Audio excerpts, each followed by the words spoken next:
Good morning Pilipinas, 5:14 na po ayon sa Philippine Standard Time at of course, ikay nakatutok pa rin dito lamang yan sa Panahon TV. Labas po muna tayo sa usapin ng ating panahon and this time atin naman pong sisilipin yung mga kaganapan sa Le Tour de Filipinas dahil ngayon na nga po yung fourth and final leg nitong nabanggit nating event. At para bigyan tayo ng updates, hinggil nga po sa nasabing gathering, tayo po may makakasama sa kabilang linya. Walang iba kundi si weather lover Amor La Rosa. Good morning sa iyo Amor, kamusta kayo dyan? Yes, good morning, Harry. Magandang araw, Pilipinas.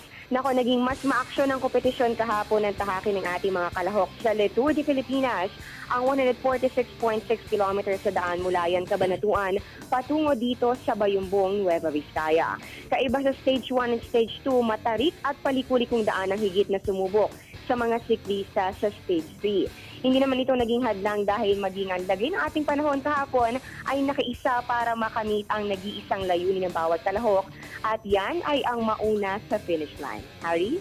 Alright, Amor, ang question ko naman sa iyo ngayon, sino naman yung mga dineclare natin na nanalo kahapon? Puro mga Pinoy bang kapwa nating Pinoy na siklista o nanalo ba ulit yung ating mga bisita mula sa ibang bansa?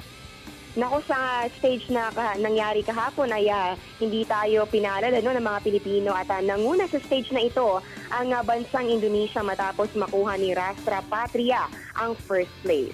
Ayon sa kampiyon, hindi na bago para sa kanyang init ng panahon dito sa Pilipinas. Kabilang si Rastra sa Pegasus Cycling Team na sa unang pagkakataon ay napasali sa isang international cycling race. Bagamat nagkaroon ng sugat sa kanyang binti noong Stage 1, nalagpasan pa rin niya ang karera dahil sa kanyang determinasyong makasungkit ng medalya. Samantala, itinayo naman ni Mayag Masuren Baasangku ng Atira Cycling Team ang bandila ng Mongolia nang makamit ito ang ikalawang pwesto. Umarangkada rin si Kim Do-young ng KSPO Cycling Team of Korea na itinanghal namang third placer. At eto, sa ikatlong pagkakataon naman ay muling naparangalan bilang King of the Mountain si Miza Al-Hamadi Yusuf Muhammad ng UAE Cycling Team. Alright, Amor. Ako, ngayon nga po, I believe, Amor, ito yung final leg na natin ngayon sa Le Tour de Filipinas. So ano nga ba yung dapat nating i-expect for today? At kamusta nga ba yung weather dyan? Nakikiisa nga ba yan para sa ating pagdiriwang?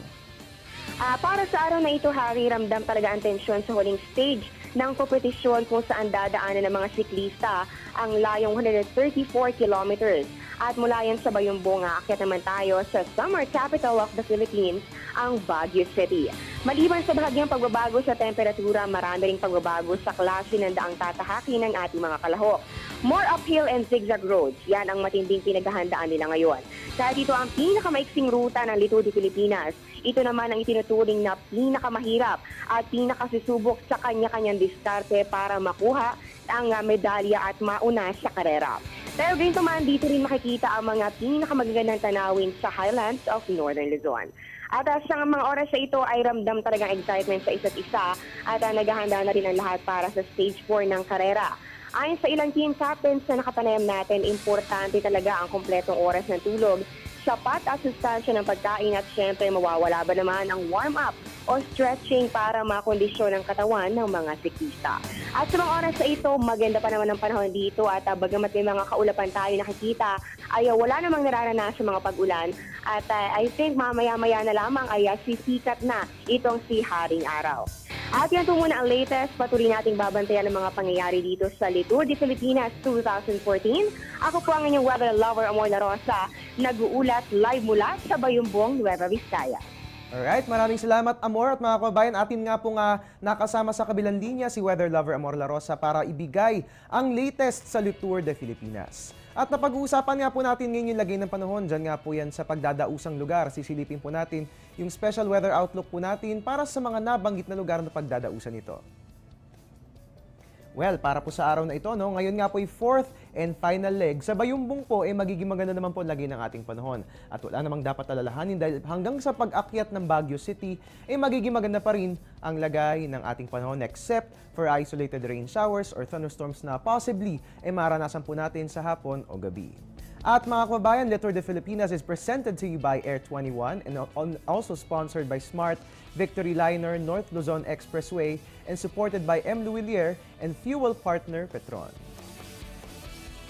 At sa ating pagbabalik mga kapanahon, aalamin na po natin ang aasang lagay ng weather for today. May makakapanayan po tayo na pag-asa weather forecaster para bigyan linaw yung mga dapat i-expect sa lagay ng ating panahon. Pakaantabayanan po yan sa aming pagbabalik.